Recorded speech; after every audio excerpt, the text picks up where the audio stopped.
Если у вас влажный кашель или просто скапливается мокрота в горле, но вы не знаете причину, это видео поможет вам определить ее самостоятельно.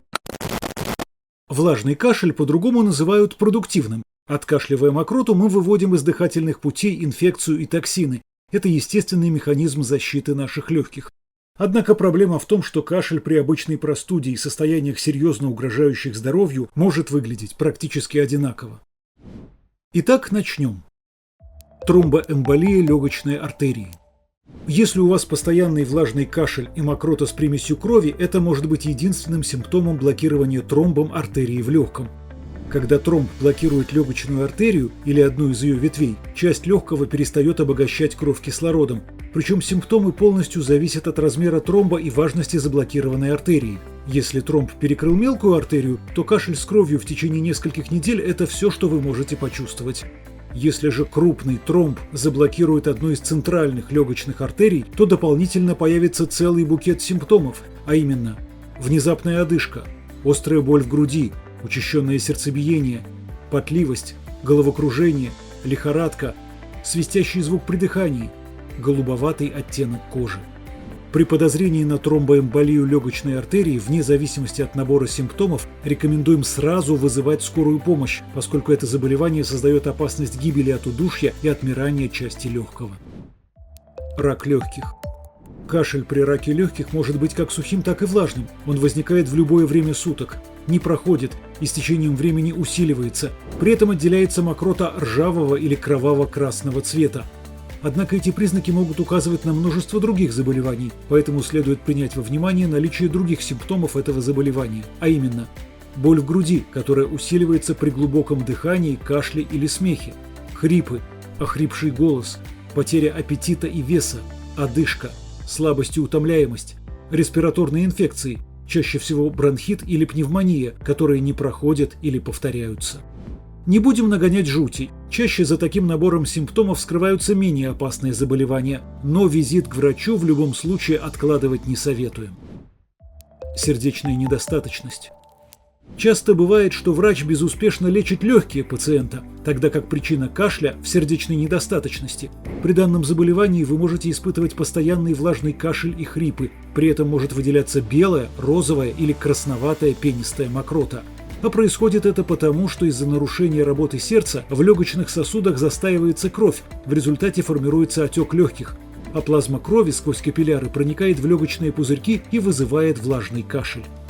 Рекомендуем обратиться к терапевту или кардиологу, особенно если помимо кашля у вас есть другие симптомы сердечной недостаточности, в частности, одышка, которая усиливается в положении лежа, отек ступней, ног и живота, хроническая усталость и утомляемость, потеря аппетита и тошнота, спутанность сознания, проблемы с памятью, учащенное сердцебиение. Врачи предупреждают, сердечные заболевания могут протекать скрыто, поэтому даже если раньше вы не замечали проблем с сердцем, при таких симптомах рекомендуем в кратчайшие сроки пройти обследование. Туберкулез. В мире около 2 миллиардов человек инфицированы туберкулезной палочкой. Многие из нас носят в себе туберкулезную палочку, даже не подозревая об этом. Инфекция не дает о себе знать годами, но как только у носителя ослабнет иммунитет, она тут же перейдет в атаку, поражая в первую очередь легкие. Если у вас постоянный сильный влажный кашель и мокрота зеленого цвета с примесью крови, это может быть проявлением туберкулеза.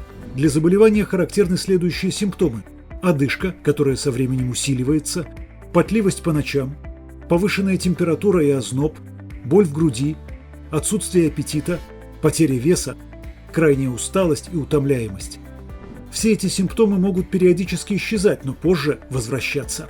При подозрении на туберкулез вам необходимо сделать рентген грудной клетки и сдать анализ мокроты. Заболевание лечится антибиотиками. Астма.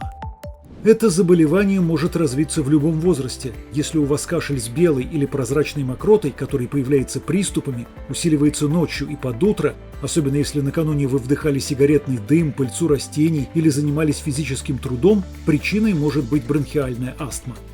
Во время приступа бронхи воспаляются, сужаются, заполняются слизью и спазмируют, создавая ловушку для воздуха. Человек вдыхает, но не может полностью выдохнуть. Кашель может быть единственным проявлением приступа астмы, но чаще дополнительно возникают следующие симптомы: одышка, чувство стеснения в груди, хрипы, свистящий звук при выдохе. Имейте в виду, приступы астмы отличаются даже у одного и того же человека. Если последний приступ был легким, это не гарантирует, что следующий не закончится удушьем. При подозрении на астму обращение за врачебной помощью обязательно. Инфекция верхних дыхательных путей. Если при кашле у вас отходит желтая или зеленая мокрота, в первую очередь следует предположить одну из двух самых частых причин влажного кашля – простуду или грипп. Простуду вы узнаете по следующим симптомам.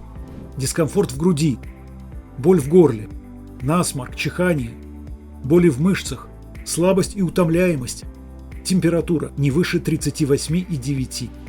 Грипп очень похож на простуду, но разница все-таки есть. Все эти симптомы проявляются сильнее и возникают внезапно. Температура обычно поднимается выше 38,9, появляется озноб, головная боль и пропадает аппетит. При ухудшении самочувствия вызовите врача или позвоните в скорую. Игнорировать тяжелые симптомы нельзя. Грипп может дать осложнения в виде бронхита или пневмонии. Инфекции нижних дыхательных путей. Под этим термином обычно подразумевают бронхит и пневмонию. Если у вас вирусный бронхит, то вы могли заметить, что сначала у вас начался сухой кашель, который позже превратился во влажный, с выделением белой или прозрачной мокроты. Если же мокрота приобрела желтый или зеленый оттенок, значит к вирусу присоединилась бактериальная инфекция. Такой цвет мокроты создают белые кровяные тельца, которые борются с бактериями. Если же мокрота окрасилась в коричневый цвет, значит бронхит протекает тяжело и вам следует обратиться к врачу. Вы сможете распознать бронхит, если обнаружите у себя следующие симптомы.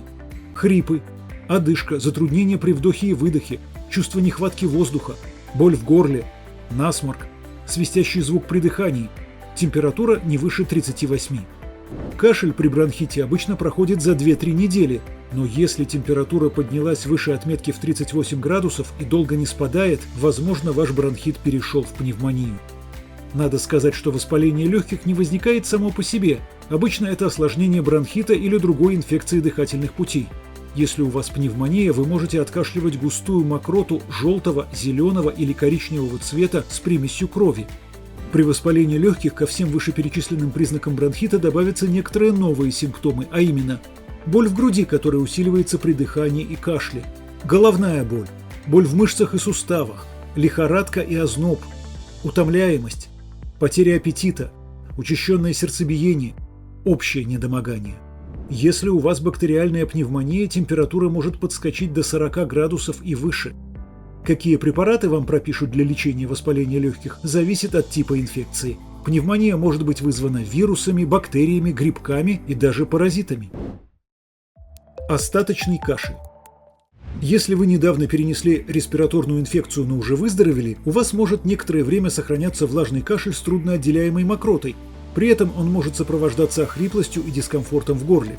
Остаточный кашель не должен вызывать удивления. Во время болезни ваш организм, можно сказать, пережил войну с инфекцией и не может во мгновение ока перестроиться на мирный режим работы.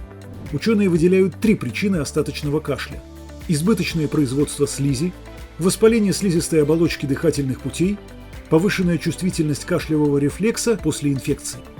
Чтобы остаточный кашель скорее прошел, пейте больше теплых жидкостей, например, чай или бульон, а также дышите влажным воздухом.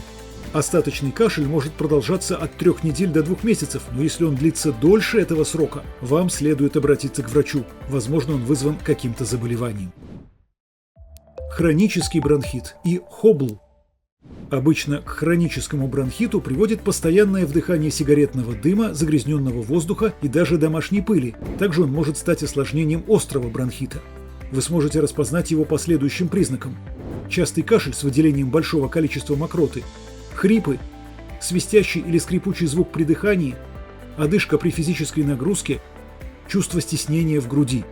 Если ваш кашель длится не менее 3 месяцев в году в течение как минимум 2 лет, то, скорее всего, у вас хронический бронхит. Он гораздо опаснее острой формы бронхита, поскольку вызывает необратимые повреждения бронхов. Зачастую хронический бронхит развивается одновременно с эмфиземой, повреждением воздушных мешочков в легких. Вы узнаете ее по появлению сильной одышки. Если у вас хронический бронхит, обратитесь к терапевту или пульмонологу.